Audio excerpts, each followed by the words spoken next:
Well, good morning and welcome to 755 Live, about 5 minutes of what Jesus said. There's a different command of Jesus in our weekday Bible plan. You can find that at bible.today.church. And also, if this time is meaningful to you, it really helps us. If you like it, if you share it, it just helps us spread the good news about Jesus. Today's Jesus Said is from Matthew 20:26 through 28, where Jesus said, leaders serve others. The actual verse, but among you, it will be different. Whoever wants to be a leader among you must be your servant, and whoever wants to be first among you must become your slave. For even the Son of Man came not to be served, but to serve others, and to give his life as a ransom for many.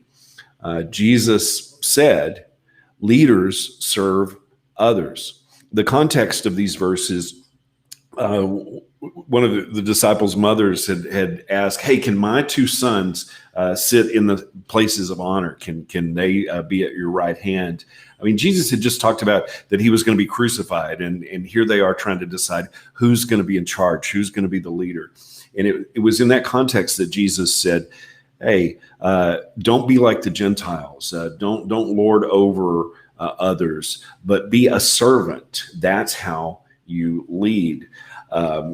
You can just imagine in the culture of Jesus' day, the Roman Empire was in charge. The ruler said he was God, and they charged with authority and power and put down their adversaries and crushed the weak. And Jesus said, don't be like that.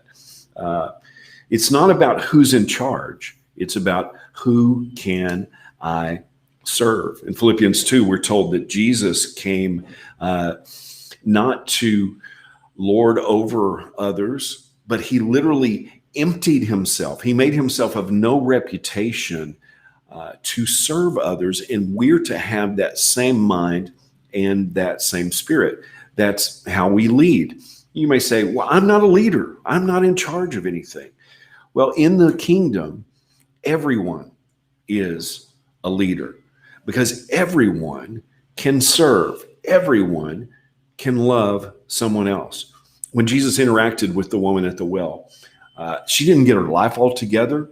She just recognized who Jesus was and began to share that good news with her community and say, hey, come and see a man who told me everything about me.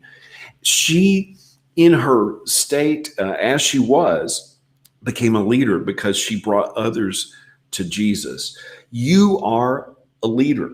If you follow Jesus, you can be a servant.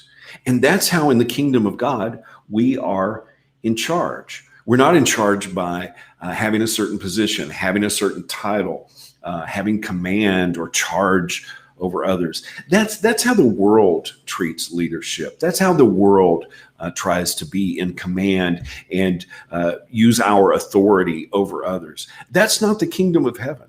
The kingdom of heaven is where leaders serve others.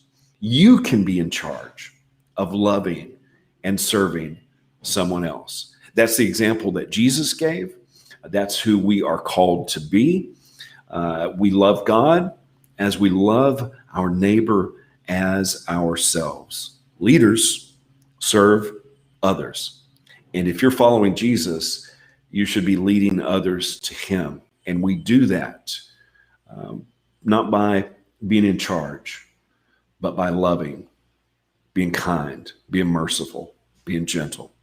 That's what real leadership looks like. That's what Jesus modeled and exampled for us. Jesus said, leaders serve others. How can we put that into practice?